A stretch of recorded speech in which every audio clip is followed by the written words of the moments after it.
15th Feb is the date decided for final exam. Entrepreneurship class 12. 15 Feb target for final exam. आपका final exam होगा 15 Feb को, जिसकी तैयारी आज से आप शुरू करेंगे. How many units are there in entrepreneurship? Total 6 units. Total 6 units. Today we are starting from unit 6. Why from unit 6? जब कभी पढ़ने बैठते हो यूनिट 1 खोलते हो, यूनिट 1 पढ़ ली, 2 पढ़ ली, बट लास्ट तक आते आते तो हमारा ईयर एंड हो गया. तो आप जब भी रिविजन शुरू करेंगे लास्ट यूनिट से स्टार्ट करेंगे और लास्ट यूनिट से स्टार्ट करके फर्स्ट पे जाएंगे. फर्स्ट, सेकंड, थर्ड ऑलरेडी आपकी काफ़ी बार रिवाइज हो चुकी होती है. हर एक बुक के हर सब्जेक्ट की बात हो रही है. तो यूनिट 6 से आप पढ़ेंगे. टोटल यूनिट्स कितनी हैं एंटरप्रेन्योरशिप में? Unit 1, unit 2, unit 3, unit 4, unit 5 and unit 6. Entrepreneurship सबसे बड़ी बात जिसे आप गुरु मंत्र कह सकते हैं, किसी भी एक्स्ट्रा बुक से नहीं पढ़ेंगे, only and only CBSE book से पढ़ेंगे. बाकी सब बुक्स में बहुत एरर है. सीबीएसई बुक लिंक डिस्क्रिप्शन में मिल जाएगा, आपको डाउनलोड करना है, वहीं से प्रिपरेशन करनी है. सिर्फ और सिर्फ उसी सीबीएसई बुक से पेपर बनता है, वहीं से बनेगा आपका सीयूईटी एग्जाम. स्टार्ट करने से पहले थोड़ा सा आप मार्किंग सिस्टम देख लो कि हर एक यूनिट कितने मार्क्स की आएगी. यूनिट 1 एंड 2 30 मार्क्स की आएंगी आपकी. यूनिट 3 एंड 4 20 मार्क्स की होगी एंड यूनिट 5 एंड 6 भी 20 मार्क्स की होगी. थ्योरी पेपर हो गया टोटल 70 मार्क का और 30 मार्क का सीबीएसई प्रैक्टिकल एक्सटर्नल आएगा. या तो आपका एग्जाम हो गया होगा या अभी होने वाला होगा. उसके लिए आप अगर कोई भी डाउट होगा तो प्लीज़ कमेंट्स में पूछ लेना. Unit 1 and 2 30 marks, 3 and 4 20 marks and 5 and 6 20 marks. आज अगले 30 मिनट्स में हम करेंगे यूनिट 6 और उसके बाद आपको कराएंगे सैम्पल क्वेश्चन पेपर्स में से यूनिट 6 किस टाइप के क्वेश्चन आपके आने वाले हैं. स्टार्ट करते हैं सिलेबस से कि यूनिट 6 में आपके टॉपिक्स क्या क्या होंगे. यूनिट 6 का नाम है resource mobilisation. Unit 6, name of unit 6 is resource mobilisation. Resource means resources anything which has value. Resource means anything which has value and mobilization means movement from one place to another. Whenever we are starting a business, सबसे पहले basic चीज हमें चाहिए finance. सबसे पहले चाहिए finance. पैसा ही है जिससे कि आप बाकी रिसोर्सेज अरेंज कर पाएंगे. तो सबसे पहले बिजनेस शुरू करते वक्त आपको सबसे पहले चाहिए पैसा, फाइनेंस. क्यों जरूरत है बिजनेस में फाइनेंस की? पहला क्वेश्चन बन गया आपका कि finance is required. Why finance is required in the business? तो इसके आंसर आपको पेज नंबर 210 पे गिवन है. डाउनलोड कर लेना आपने सीबीएसई बुक को. चैप्टर 6 का प्रिंट आउट अलग निकाल लेना. तो सबसे पहले फाइनेंस जरूरत है आपको प्रमोशन करने के लिए बिजनेस की. प्रमोशन करने के साथ साथ फिक्स एसेट्स खरीदने हैं आपको. Fix assets like land, building, machine, tools, furniture, computer. Fix assets के साथ आपको अपना जो प्रोडक्ट डेवलपमेंट करना है उसका रॉ मटेरियल खरीदना है. आपको अपने बिजनेस को कहीं रजिस्ट्रेशन कराना है, कहीं लोगो लेना है या डिफरेंट टाइप की रजिस्ट्रेशंस में आपको रिक्वायरमेंट होगी. इसके साथ keep man and machine at work means काम शुरू करने के लिए, मशीनें स्टार्ट करने के लिए. कोई भी प्रोडक्शन है, चाहे आप ये पेपर मैन्युफैक्चरिंग करें या मार्कर मैन्युफैक्चरिंग, कुछ भी काम शुरू करने के लिए पैसा आपको चाहिए ही. काम शुरू करने के लिए पैसा चाहिए. उसके बाद मैनेजमेंट को भी पैसा चाहिए बिजनेस करने के लिए, एडवर्टीजमेंट करने के लिए, वैल्यू क्रिएट करने के लिए. और ठीक है, एक बार बिजनेस सेटअप हो गया, स्टार्टअप हो गया, सब काम शुरू हो गया, क्या पैसा नहीं चाहिए? अभी भी पैसा चाहिए. अब चाहिए ग्रो करने के लिए, एक्सपेंड करने के लिए. आप किसी को मर्ज करना चाहते हैं, किसी को एक्वायर करना चाहते हैं, आपको पैसे की जरूरत बिजनेस में हमेशा पड़ने वाली है. पहले स्टेप से लेके फाइनल स्टेप पर आकर उसके बाद ग्रो, एक्सटेंशन, मर्जर, एक्विजिशन, हर वक्त आपको पैसे की जरूरत पड़ेगी. तो ये बहुत इजी क्वेश्चन है जिसमें आप पैसे की जरूरत लिखेंगे. क्वेश्चन कैसे आएगा? Why there is a need of finance in the business, जिसका आंसर आपको मिल जाएगा पेज नंबर 210 पर कंप्लीट पॉइंट्स में. इसके बाद अब पैसा चाहिए, ठीक है, मैंने बोला कि पैसा चाहिए, बट इससे रिलेटेड भी 3 क्वेश्चन होंगे. How, where and when. इससे रिलेटेड भी 3 क्वेश्चन होंगे. How, where and when. How will you arrange funds?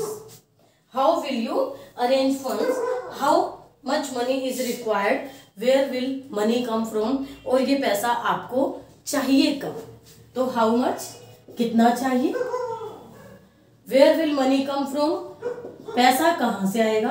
आप अपना पैसा लाएंगे या आप बोरो करेंगे, इंटरनल सोर्सेज या external sources, where will money come from, पैसा कहाँ से आएगा, कैसे आप अरेंज करने वाले हो, अगर लोन लोगे तो भी कहाँ से लोगे, बैंक से लोगे या डिवेंचर इशू करोगे, and when does money will be available, आपको पैसा किस समय चाहिए, ईयर स्टार्टिंग में चाहिए, ईयर एंड में चाहिए, when does money need to be available, आपको कब अरेंज करना है। अगर आप टाइम से बहुत पहले ही अरेंज कर लेंगे तो आपको बिना कारण के उस पर इंटरेस्ट देना होगा, जिसे हम ब्याज कहते हैं। तो सही समय पर सही क्वांटिटी में ही फाइनेंस अरेंज करना है। That's why we are discussing this chapter, unit 6 resource mobilisation. तो आपने देखा बिजनेस शुरू करने के लिए बेसिक रिक्वायरमेंट रिसोर्सेज की है, और रिसोर्सेज में सबसे पहला मोस्ट इंपॉर्टेंट रिसोर्स है फाइनेंस। फाइनेंस आपने सीखा कि क्यों चाहिए, कब चाहिए, कितना चाहिए, कैसे आएगा। यूनिट 6 नाम लिख लेते हैं, यूनिट 6 रिसोर्स मोबिलाइजेशन। आपका फर्स्ट क्वेश्चन बन गया है, why finance is required in a business। Answer page number 10 पर, आपकी बुक का लिंक डिस्क्रिप्शन में है। आंसर पेज नंबर 10 पर। कोशिश करना कि अगर 3 मार्क क्वेश्चन है तो heading plus explanation, explanation will be in your own words. Heading लिखकर 3-4 लाइन की एक्सप्लेनेशन आपको देनी है। 3 मार्क्स में अगर 3 पॉइंट्स देंगे तो आपको फुल मार्क्स मिलेंगे। 3 मार्क्स से ज़्यादा क्वेश्चन ये नहीं आएगा। नेक्स्ट पेज पर आ जाए। When we are arranging finance, हमारे पास 2 टाइप के सोर्सेज हैं फाइनेंस अरेंज करने के लिए। Sources of finance, sources 2 type के सोर्सेज हैं आपके पास। One is internal sources and another is external sources. Internal sources and another one is external sources. Internal sources means owners own money. Internal sources means owners own money, अपना खुद का पैसा। जैसे कि मैं बिजनेस शुरू कर रही हूँ तो बिजनेस शुरू करने के लिए जो मैं अपना खुद का पैसा लगाऊंगी, अपना सीड मनी जो होगा, that is called internal sources, जिसे कि हम कहते हैं इक्विटी। क्या कहते हैं? Equity. Equity means owners own funds. इसके बाद एक्सटर्नल सोर्सेज जो कि हम बाहर से अरेंज करेंगे। ऑब्वियस कि हमारे पास इतना सारा पैसा नहीं होता है कि हम अकेले सब मैनेज कर पाएँ। हाँ, कुछ परसेंट चांसेस हैं, कभी कभी हम बहुत सारा पैसा अपना लगा सकते हैं, बट फिर उसके बाद बाकी पैसा हम बाहर से अरेंज करते हैं एक्सटर्नल सोर्सेज से। एक्सटर्नल सोर्सेज में क्या क्या सोर्सेज आ जाएंगे? सबसे पहले आएगा कैपिटल मार्केट। सबसे पहले कौन सा सोर्स आएगा? Capital market. कैपिटल मार्केट के बाद नेक्स्ट आपका आएगा एंजल इन्वेस्टर्स। एंजल इन्वेस्टर्स आपको आगे सिखाएंगे कि कौन होते हैं एंजल इन्वेस्टर्स। और इसके बाद होगा venture capitalist. Venture capitalist, venture capitalist में हम फंडिंग भी सीखेंगे। और नेक्स्ट है स्पेशलाइज्ड फाइनेंशियल इंस्टीट्यूशंस, जो कि हमारे सिलेबस में नहीं है। स्पेशलाइज्ड फाइनेंशियल इंस्टीट्यूशंस तो उसे हम नहीं कर रहे हैं। हमारे सिलेबस में है only capital market, angel investor and venture capitalist. These are the resources from where we can arrange finance. कौन से रिसोर्सेज? External resources. तो हमने देखा कि resource mobilisation means movement of resources from one place to another. Basic resource, which resource is the life blood of the business? Finance. Finance की कब जरूरत पड़ेगी, कैसे जरूरत पड़ेगी, क्या क्या जरूरतें हमने पढ़ा। इसके बाद सोर्सेज कहाँ से हम फाइनेंस अरेंज कर सकते हैं? इंटरनल सोर्सेज जो हमारा अपना पैसा है, external sources capital market, angel investors and venture capitalist. जब हम कैपिटल मार्केट पढ़ेंगे, कैपिटल मार्केट में हम क्या पढ़ेंगे? Primary market and secondary market.